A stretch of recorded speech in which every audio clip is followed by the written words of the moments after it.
ایک بار پھر آپ کی خدمت میں حاضر ہیں. ہم بات کر رہے تھے کہ یہ جو تہمت کا سلسلہ مسلمانوں کے درمیان پھیلایا جا رہا ہے، خاص کر یہی ہے کہ تہمت کے شیعوں کے بارے میں کہ ان کا نعوذ باللہ عقیدہ کچھ اور ہے رسالت کے بارے میں. ابھی مولانا قانون گو صاحب اس پہ روشنی ڈال رہے ہیں. مولانا قرآن میں واضح ہے اِنَّا نَحْنُ نَزَّلْنَا عَلَيْكَ الْقُرْآنَ وَإِنَّا لَهُ لَحَافِظُونَ. یہ قرآن ہم نے، یہ ذکر ہم نے آپ پر وحی کی ہے اور اس کی حفاظت کرنے والے خود اللہ تعالیٰ ہے. جزاک اللہ. جب ہم اس میں شک کریں گے کہ کیا بات یہ جو نبوت ہے یہ حضور صلی اللہ علیہ وسلم کو براہ راست، تو ہم نے خود قرآن پر شک کیا. جب قرآن پر شک کیا تو خدا پر شک ہوا، اور جب ہم خدا پر ہی شک کیا تو ہم موحد نہیں رہے. جب موحد نہیں رہا تو جب ہم امتی نہ رہے، جب ہم قرآن پر شک کیا، ہم قرآن پر اپنا امام نہیں بنایا تو ہمارا مکمل ایمان ہی گرم سلب ہو گیا. لہذا جب انسان اس بات ہے کہ اس کا ایمان گرک ہوا، اس کی بات کوئی قابل قبول نہیں ہے. لہذا یہ بات ہونی چاہیے کہ حضور اکرم صلی اللہ علیہ وسلم نے یہ فرمایا ہے، کہیں موجود نہیں ہے. صحابہ کی بات نے کہیں فرمایا ہے، کہیں موجود نہیں ہے. اجماع امت نے فرمایا ہے، کہیں موجود. حضرت امام جعفر صادق رضی اللہ عنہ انہوں نے فرمایا، کہیں موجود نہیں. حضرت امام باقر رضی اللہ عنہ کہیں نہیں فرمایا، بلکہ حضرت امام ابو حنیفہ رحمۃ اللہ علیہ جنہیں خاص تعلقات تھے حضرت امام باقر رضی اللہ عنہ، بلکہ مرشد کامل تھے حضرت امام جعفر صادق رضی اللہ عنہ، بلکہ انہوں نے فرمایا لولا لک سنتان لہلک النعمان.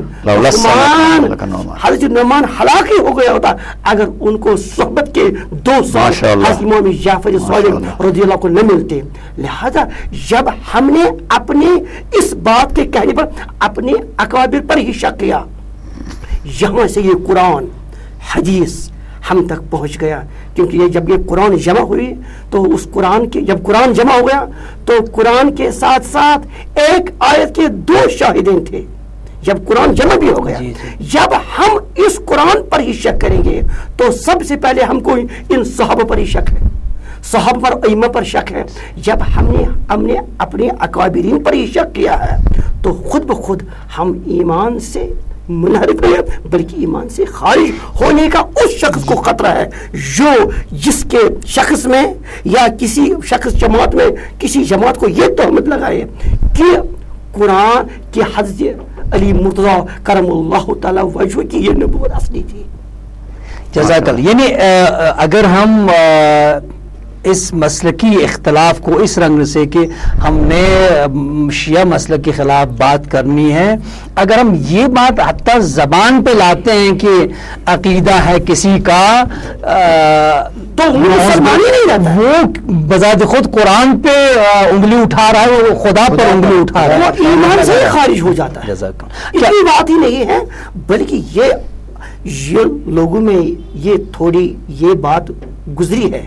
یہ بات یاد رکھنی چاہیے تمام مسلمین کو کہ اسلام کی تلوار کے سامنے تمام جو دشمنان اسلام تھے وہ بے سر و سامان ہو گئے.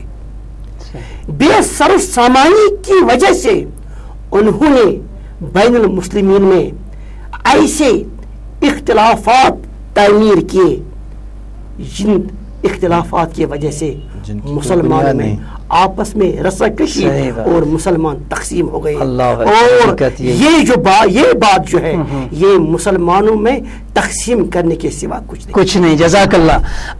میں جناب مولانا سید حسین صاحب آپ سے جاننا چاہوں گا، ابھی ہم بات کر رہے ہیں علماء آپ لوگ اس پہ روشنی ڈال رہے ہیں کہ جو تہمتیں شیعوں کی طرف سے سنیوں پہ لگائی جاتی ہے تو پھر جب اس کو دیکھنا چاہتے ہیں تو پھر معلوم پڑتا ہے کہ نہیں ایسا ہے نہیں.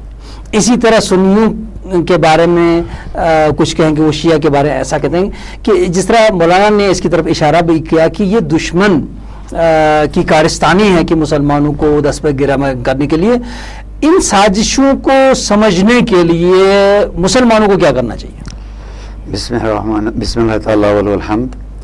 جناب علماء دین جو ہیں انہوں نے بھی اس پر طرف اشارہ کیا، جناب قانون گو صاحب نے بھی، انہوں نے بھی کہ ہمیں ایک علماء کا شورا بنانا چاہیے، فریقین کا.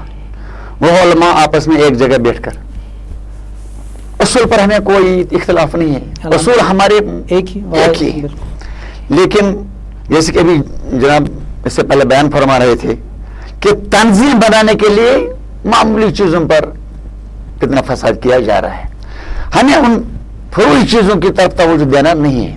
ہمیں اس سٹیج پر آ کر کسی سنی کو شیعہ بنانا نہیں ہے، نہ کسی شیعہ کو سنی بنانا، نہ کسی سنی کو شیعہ بنانا، غلط فہمیوں کو دور کر کے تمام معاشرہ اسلامی کو ایک پلیٹ فارم پر جمع کر کے وحدت ملی قرار دینا ہے. اس کے لیے ہمیں تمام علماء دین فریقین جو ہے وہ جمع ہو جائیں گے.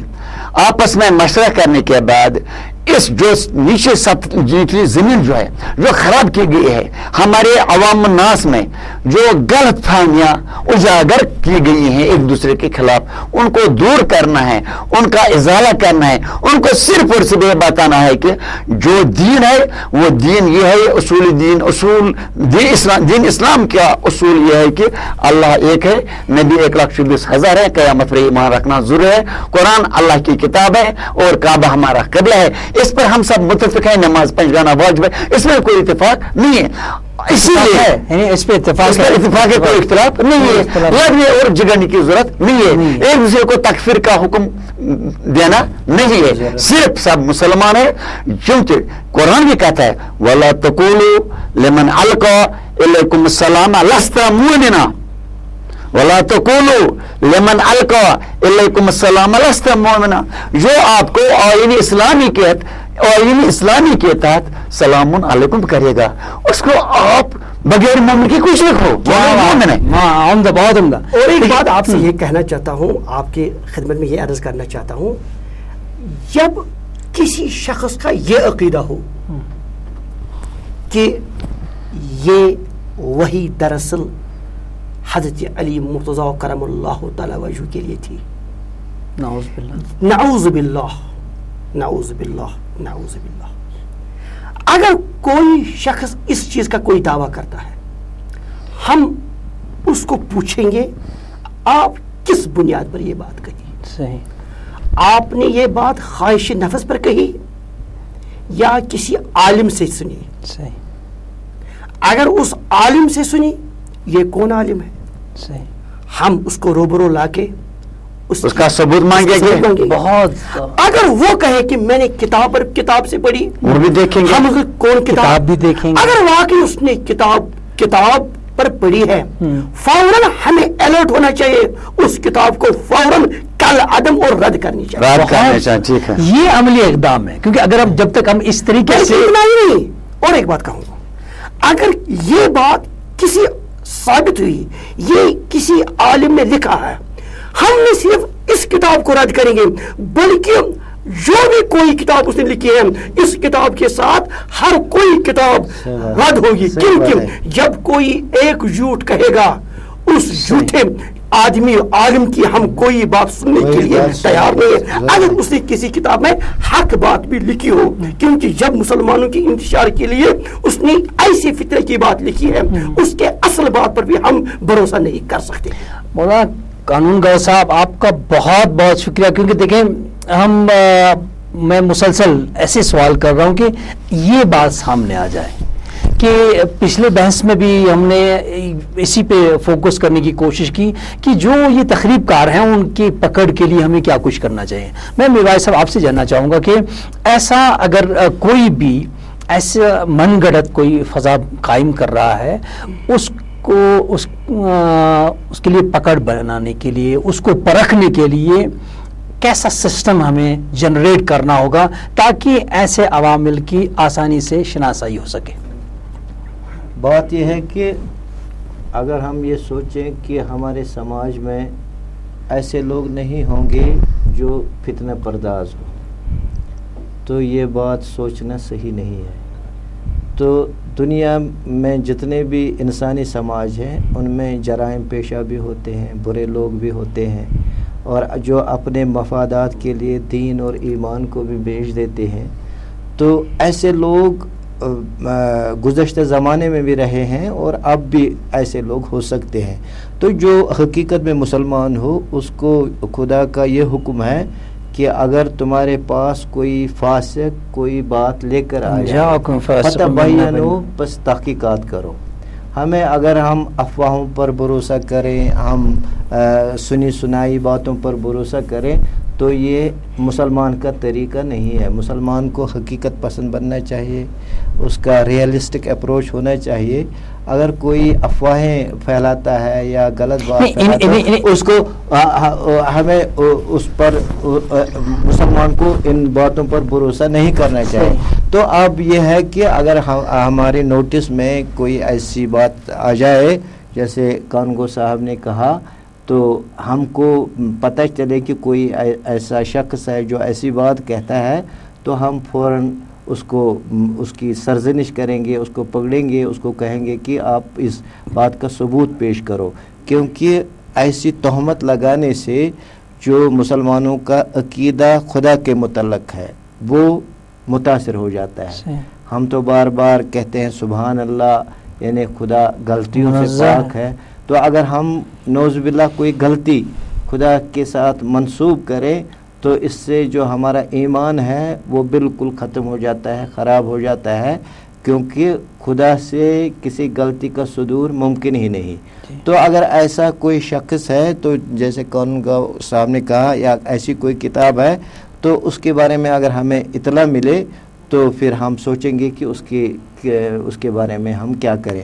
تو مجھے لگتا ہے کہ ہم کو بھی ان چیزوں کی طرف ہم کو تو اپنی صفائی پیش کرنی ہے. ان چیزوں کی طرف توجہ دینے کے بجائے ہم کو یہ سوچنا ہے کہ ہم ملت میں کیسے اتحاد پیدا کریں. اگر ہم ہر افواہ کا جواب دینے بیٹھ جائیں، ہر الزام کا جواب دینے بیٹھ جائیں تو ہمارا جو وقت ہے وہ اسی میں چلا جائے گا. تو ہم پازیٹیو اپروچ یہ ہے کہ ہم یہ دیکھیں کہ جو ملت میں جو اتحاد ہے وہ ہم کیسے قائم کریں اور غلط فہمیاں کیسے دور کریں. غلط فہمی کو دور کرنے کے لیے میں پھر مولانا کانگو سے دوبارہ پوچھنا چاہوں گا، مگر ایک وقفے کے بعد.